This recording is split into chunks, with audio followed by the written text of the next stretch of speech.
Hello guys, my name is Amit. So today we are going to discuss about collaborative downloading systems or distributed downloading systems.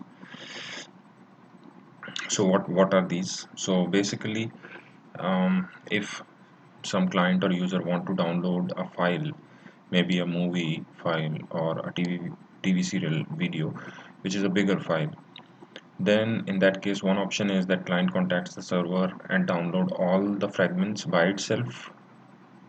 And if another client want to download it, then it will download the file by itself and so on. But in collaborative downloading systems, if we have some users or clients which are in vicinity, maybe in a domain, which want to download a same file from the server, so they do the sharing of fragments. So for example, user 1 downloads the fragment 1, user 2 downloads the fragment 2, and so on, and then they share with each other to complete the file. So in reality there will be thousands of fragments, but actually some x number of fragments are downloaded by client 1 or user 1, some y number of fragments by client 2, and so on, and then they share with each other and complete the file, uh, help completing the file amongst themselves. So after getting the fragments, they'll do a reassembly of the fragments and file is completed.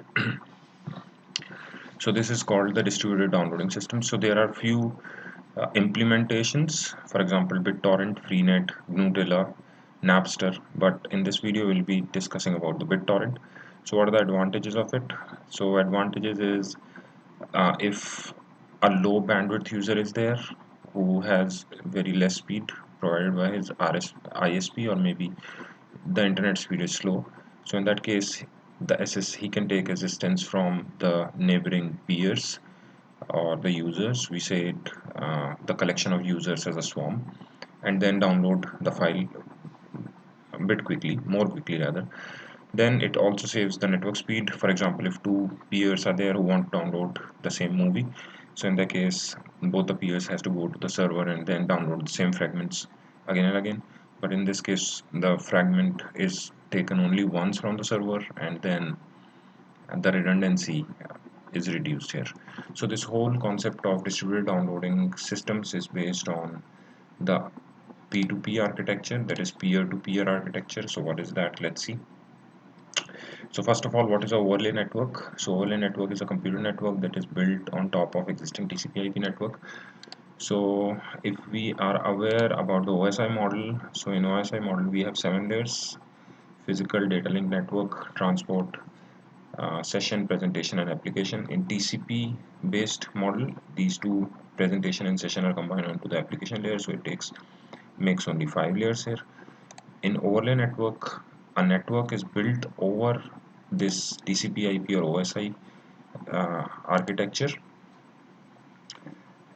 So overlay network is built on the application layer. So how it is different? So here the overlay network enables the participating peers to find the other peer not by the IP address but by the specific logical identifiers known to all peers. So if we see the architecture of the overlay network, so in overlay network we have 3 layers underlying, that is physical, data link, and network. But overlay network introduces few of the layers for itself for security, service management, routing, forwarding, and so on. So this is how this overlay network is a complete network by itself. I'll not say it's a protocol, but it's a complete network by itself, over the top of the TCP/IP network. So now there are, let's see what are the kinds of the overlay network. We have the structured and unstructured overlay network. So structured overlay network are those network which are tightly controlled by a peer, or each peer tightly controls the other peers maybe. But in an unstructured overlay network, they do not have a tightly controlled structure. Hybrid has both of them. So the distributed architecture system is built on the concept of unstructured P2P. So we are going to discuss about the BitTorrent here, how the BitTorrent works. So first of all, what is a BitTorrent? BitTorrent is a peer-to-peer file sharing protocol for downloading a large file which came into existence in 2001. So now what is a peer-to-peer? So P2P or peer-to-peer is a system consisting of equal peers cooperating with each other, acting as a client and server both. So in if we see in a normal IP-based network, there is one client and one server. But in P2P network, a single node can act as both client and server, and they actually cooperate with each other. So cooperating is the main concept here. So let us just look into the BitTorrent architecture. So in BitTorrent, just a second, let the image open. So in BitTorrent architecture, we have few clients who want to download a single file, let's suppose a movie X, from some remote resource, from some web server or something, right?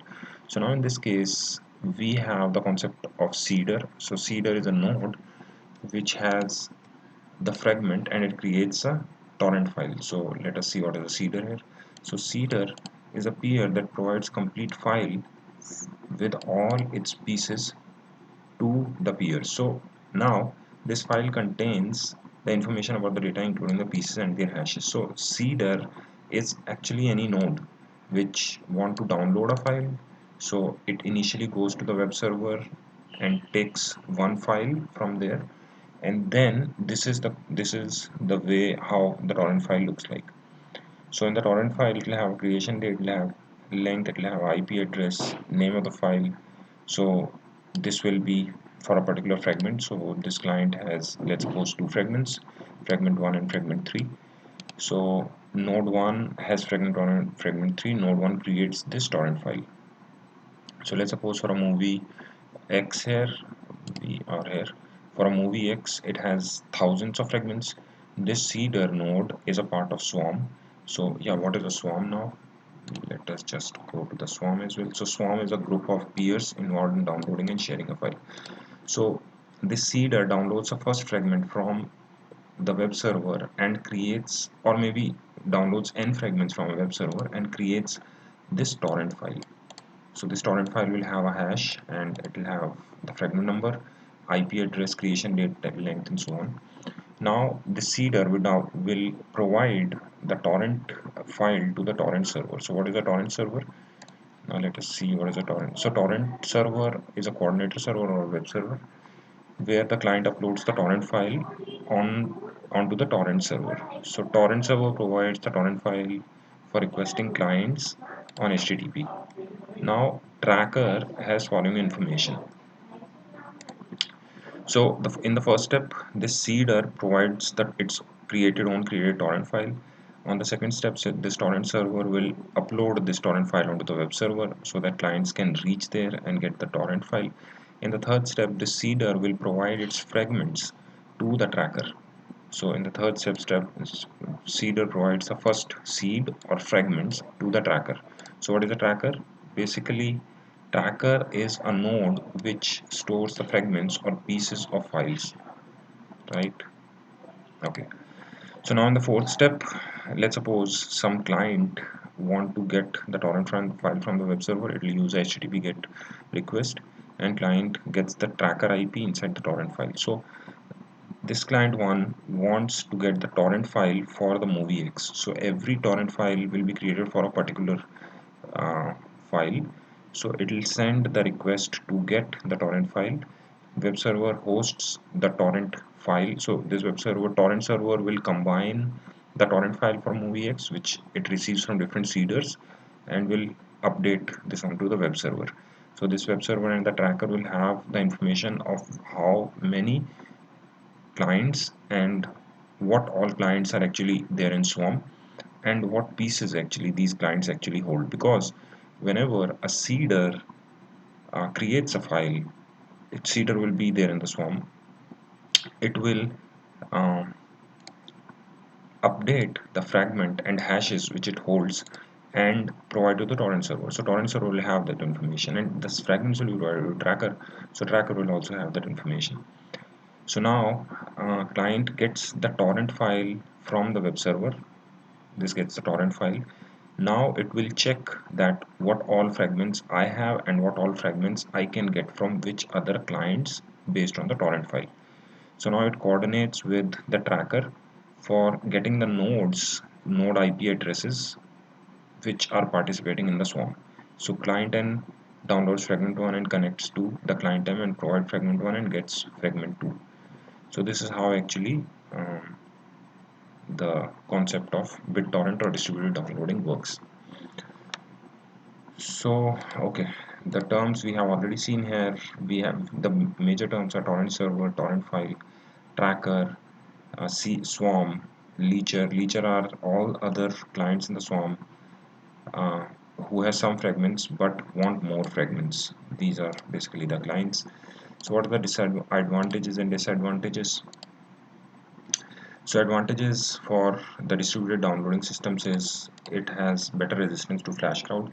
So flash crowd is a sudden legitimate burst in the traffic on the web server. For example, if we have New Year Eve or maybe a Christmas, all the people want to post the blessings or maybe share the things on the Facebook.